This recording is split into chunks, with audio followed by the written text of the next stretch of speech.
Okay, next. JP, Moses, Michael, Quinn, what do we got here? Holy cow. So our capstone project is a two-stage evaporative cooler. So evaporative coolers uses the process of water evaporation to cool down a space. Just like when you're sweating and a breeze flows through your body, you feel the colder temperatures with your skin. So basically the process is water sprays through the wet pads, which helps evaporate the water much faster. And we have a fan in front that blows the colder air towards the certain area that you're cooling. We also have another water evaporator at the back, which regulates the temperature of the water inside the bin with the help of the water chiller, this water chiller, and it is set to 60 degrees Fahrenheit. We also have two pumps inside. One pump sprays the water through wet pads, and the another pump circulates the water through the chiller. So, yeah, the second evaporator and the chiller. So the target demographic for this, the evaporative coolers are places that are dry and arid, like Saudi Arabia, South America. There's not much of a demographic in terms of here in North America, just because we're in a colder climate, right? So we don't really need evaporative coolers. With you can also use portable evaporative coolers in convention centers where there's too many people around and you need a little bit of help of cooling from the evaporative pads. The advantages of evaporative coolers, it's way cheaper to make. It's 60% cheaper than your conventional refrigeration unit. And as you can see, our air temperature, turn up. Yes, 62.6. Our inlet air temperature is at 72.7 degrees Fahrenheit, and it's coming out at 62.4 degrees Fahrenheit.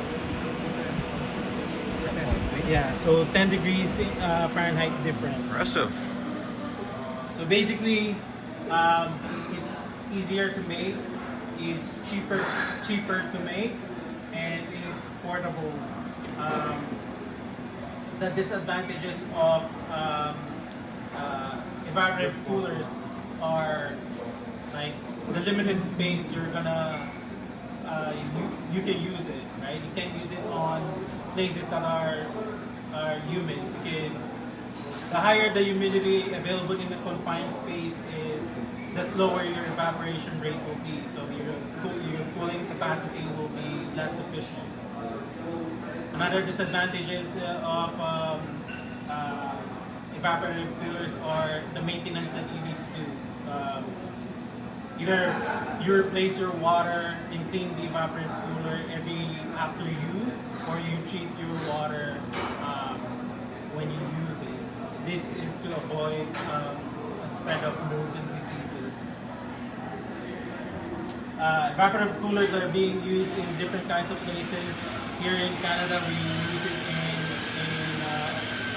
greenhouses, twice as big, and sizing your evaporative coolers is calculating your area in cubic feet and dividing it by 2.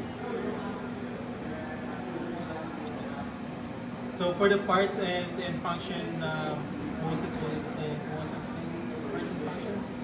The parts. and the cost. Sorry. Okay.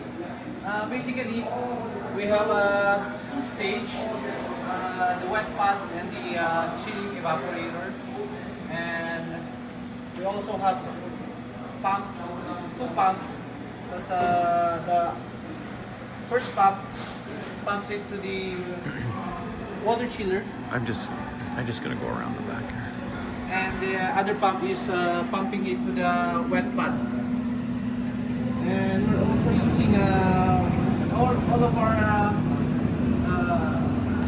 parts are using a 120 volts. So you have to plug it in just one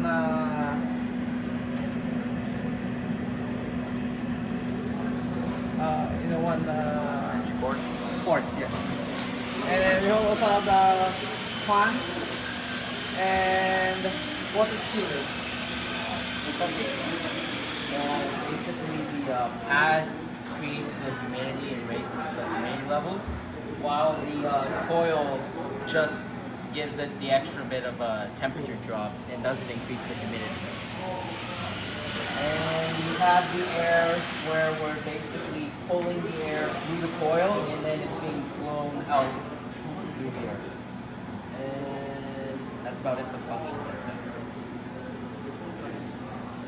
And, the price of our project is around $240, and then the good things about our project is light and can easily transfer to a different location.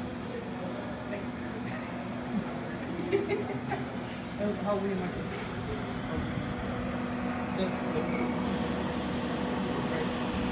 Price is 100% April.